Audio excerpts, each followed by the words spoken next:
আমাৰ দলপতি ৱাজেদ আলী চৌধুৰী ডাঙৰীয়াই 6 জনগোষ্ঠীৰ জনজাতিকৰণৰ ওপৰত আলোচনা কৰাৰ কাৰণে অধ্যক্ষ ডাঙৰীয়াক আমি অনুমতি বিচাৰিছিলোঁ আৰু অধ্যক্ষ ডাঙৰীয়াই আজি অনুমতি দিছে।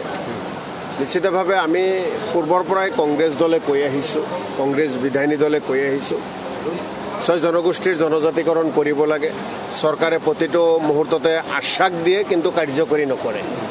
এটাৰ পিছত এটা প্ৰচেছৰ কথা কয়, এটাৰ পিছত এটা প্ৰক্ৰিয়াৰ কথা কয়, কিন্তু সেই প্ৰক্ৰিয়া কেতিয়াও সমাপ্ত নহয়।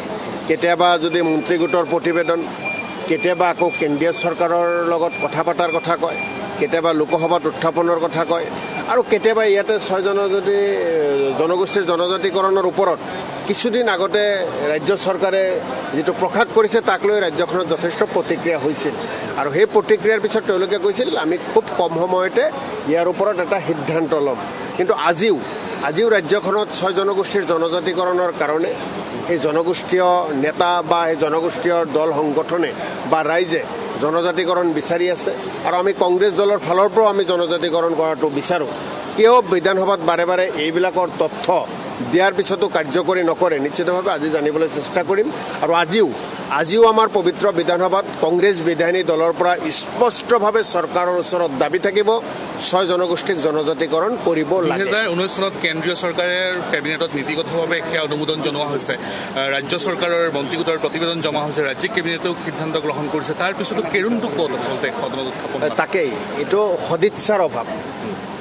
এই মুহূৰ্তলৈকে যিখিনি কথা দেখিছোঁ, যিখিনি কথা বুজিছোঁ, সদিচ্ছাৰ অভাৱ। সদিচ্ছা থাকিলে কৰিব পাৰে, বক্ৰ পথেৰে লৈ গৈ ইয়াক স্তব্ধ কৰিব বিচাৰে।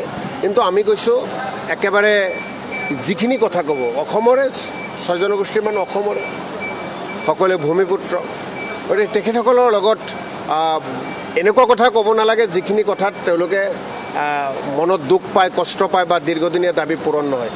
তেনেকুৱা কথা ক'ব লাগে যিটোত সমাধান আছে, কাৰণ এইখন অসমতেই আমি থাকিব লাগিব সকলোৱে। এইখন অসমতে অসমৰ ৰাইজৰ ভোটেৰে চৰকাৰ হৈছে, গতিকে আজি 6 জনগোষ্ঠীৰ জনজাতিকৰণৰ কাৰণে যিসকলে লাগি আছে সেই জনগোষ্ঠীৰ ভোটসমূহ বিজেপিয়ে পাইছে, বিজেপিৰ নাই পোৱা বুলিতো ক'ব নোৱাৰে। গতিকে তাৰপিছতো বিজেপি চৰকাৰে কিয় কৰা নাই? নিশ্চিতভাৱে বিজেপিৰ এইটো তৃতীয় চৰকাৰ, তৃতীয়বাৰৰ বাবে হিমন্ত বিশ্ব শৰ্মাৰ দ্বিতীয় কাৰ্যকাল। গতিকে দ্বিতীয় কাৰ্যকালত প্ৰথমবাৰৰ বাবে 6 জনগোষ্ঠীৰ জনজাতিকৰণৰ প্ৰসংগটো আহি আছে। উত্তৰ কি দিয়ে তালৈ বাট চাই আছে। ঠিক আছে, যিখিনি প্ৰসংগ ওলাব তাত আমাৰ দলীয় যিখিনি ষ্টাণ্ড বা আমাৰ যিখিনি দায়িত্ব কৰ্তব্য অসমৰ ৰাইজৰ প্ৰতি বা বিষয়বস্তুৰ ওপৰত আমাৰ যিখিনি ষ্টাণ্ড, আমাৰ যিখিনি ক'বলগীয়া, নিশ্চিতভাৱে পবিত্ৰ বিধানসভাত আমি কথাখিনি উল্লেখ কৰিম। আপত্তি আছে নেকি কংগ্ৰেছৰ উচ্ছেদ চলোৱাত? চাওক, এই কথাবিলাক আপুনি ডাইৰেক্ট বেলেগকৈ মাৰি দিলে, আপুনি বেলেগকৈ মাৰি দিলে। আমি মানৱতাৰ পক্ষত আছোঁ, আমি ভূমিহীন মানুহৰ পক্ষত আছোঁ, ভূমিহীন মানুহক ভূমি দি তাৰপিছত উচ্ছেদ চলোৱাৰ পক্ষত আছোঁ।